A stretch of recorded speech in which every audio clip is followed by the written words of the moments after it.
Alright, the next stage I take in reloading 5.56 brass is resizing, full length resizing the brass. And for resizing rifle cases, right, like 5.56, 30.6, 30.30, 2.57 Roberts, whatever you're using, rifle brass. If you're resizing it, I highly recommend the Imperial sizing die wax. We have used the Hornady One Shot, and the Hornady One Shot works great for pistol cases. I mean, you can take pistol cases like 45 ACP 9mm, throw them all in a box, spray the cases, jumble them up, and spray some more, jumble them up, and they're good to go. We've never experienced problems, and we've reloaded a lot of 9mm 45. And it works fine. For rifle cases, not so much. This is a 30-06 case that we had sprayed. We sprayed this directly, and it got stuck in a Dillon die. Here's the Dillon die. And you can see that we had hell pulling that out, but we finally did get it pulled out. And the 30-06 with a lot of Hornady One Shot got stuck in the RCBS die. I don't know, maybe it works for some guys. For us it didn't. We may have done something wrong. 257 Roberts. I reloaded 257 Roberts, and I've got the 257 Roberts case stuck in a Redding die. Now, I can't speak for... Now, you will see that we do have some Lee and some Lyman dies over there. I can't speak to those because I have not reloaded rifle cases or pistol cases in any of those dies. But there it is. Imperial sizing die wax is the way to go for rifle cases. And I can't express this enough. Use it sparingly. Just a slight swipe on your finger.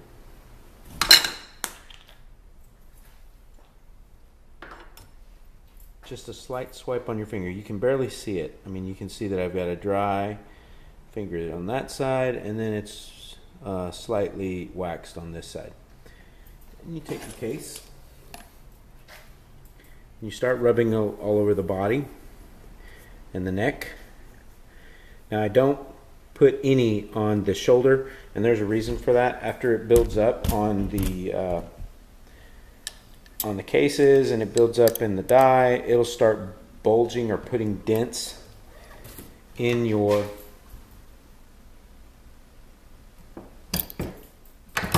cases. Now, as I'm running it through, I did not get another swipe of that resizing wax. I'm already starting to lube another case. Now, that one little swipe will do about 3 to 5 cases. And that same swipe, I use it, I mean, I don't swipe any different for 17 Remington cases, all the way up to 300 Win Mag cases. I've gotten the same type of swipe for 257 Roberts, and I think I've done up to 6 cases on one little swipe.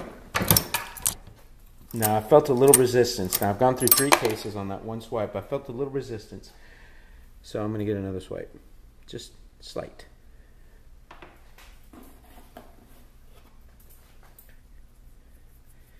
Here we go. All right. Now, going ahead of myself. Deprime, full length resize. Now, as I'm doing that, I'm already grabbing a case and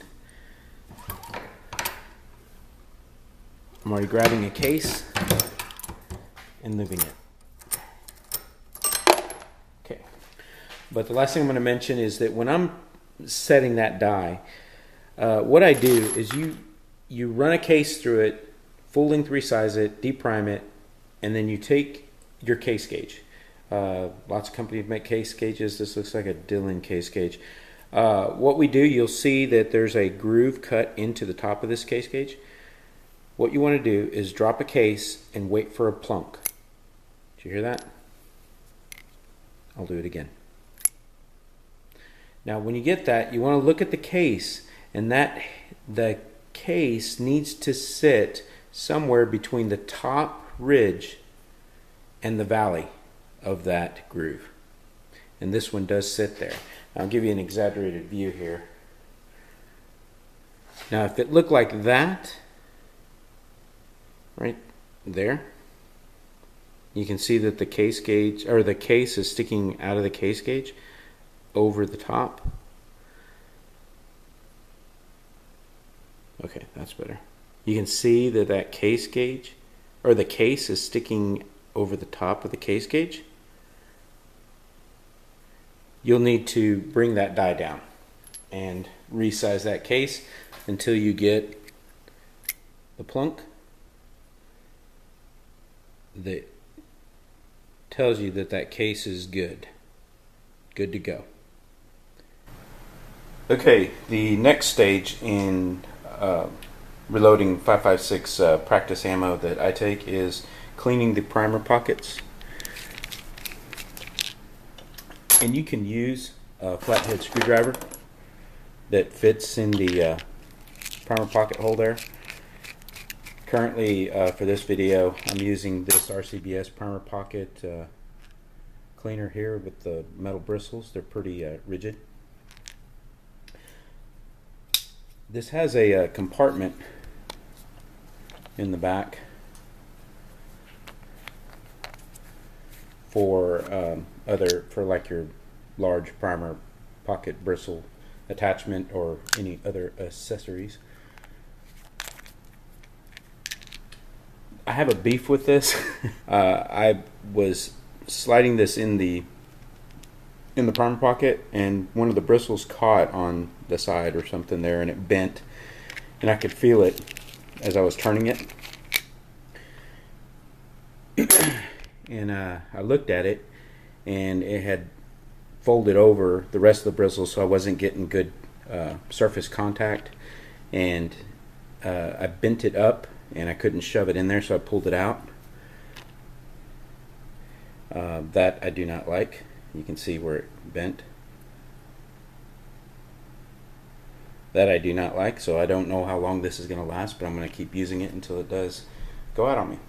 Okay, so that's the next stage, cleaning the primer pocket, make it look shiny. Now, I do tumble the brass a second time, and the media does not clean out the primer pockets. You're gonna have to do this. My next stage in reloading 5.56 plinking ammo, practice ammo, is swedging. Currently, I'm using the RCBS bench-mounted primer pocket swedger. Let's talk a little bit about the swedger. The swedger, the RCBS swedger, it came with two rods, two swedger rods. One is for like 7.62 5.1 by 5.1 military brass. Military brass is different in the sense that they crimp the primer pockets. They crimp the primer pocket to hold the primer in for those high, for military. My understanding is that the reason that they do it is because they're running, they're jumping, and stuff is jumbling, and they don't want those primers falling out of those rifle cases.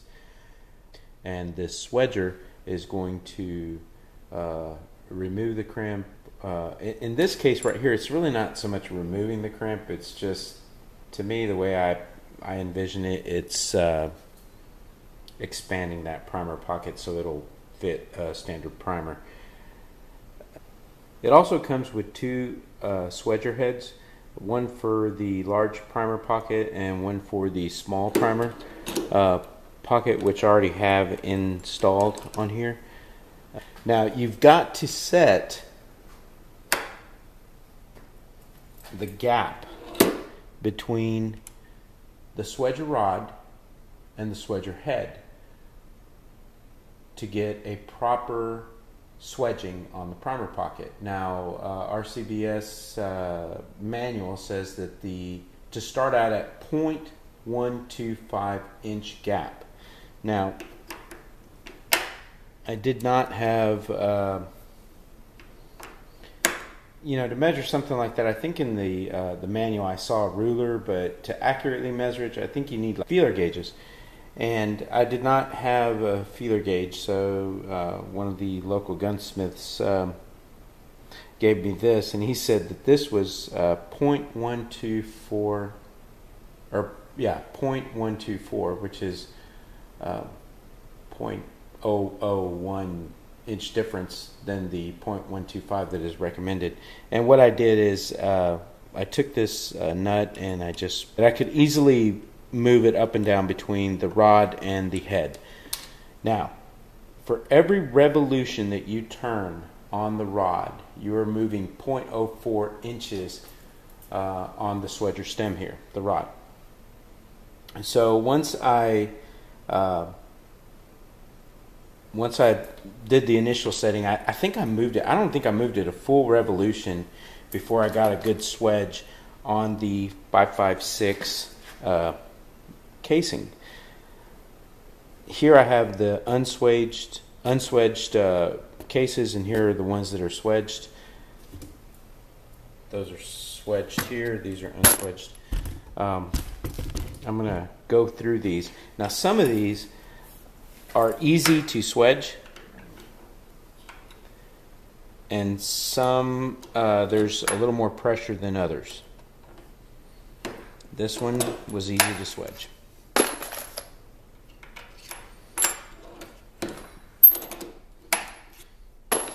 Pretty easy. Now some of these have a little more pressure. Now when I initially set this swedger, I went on ahead and trimmed a case and primed it to make sure that I was swedging it right. And then what I did was, in the middle of the swedging process, I trimmed another case and I went on ahead and primed it. So I know that this swedger is doing a good job on this 5.56 military brass, this Lake City brass, and it's going to allow me to put a primer in these in the pockets. So then I just go into production and start swedging all this brass.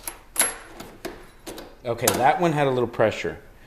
I wish you could see that. I know that you can't, but that had a little pressure to it. I know it's properly swedged, but some of these are really easy. You're going to feel, I was unconfident about my swedging, and that's why I did the one in the middle of the process, to make sure that it was still getting that it would still allow the primer to be seated in the primer pocket. I was very unconfident because some of these are just easy to do, and some of them, there's some pressure to it when you are actually, that one had a little pressure to it when you're actually swedging the brass. And I assume that that's because there's inconsistencies in crimping the primer on the case from the factory for the military brass. Okay, so that's my next stage, is the swedging of the brass.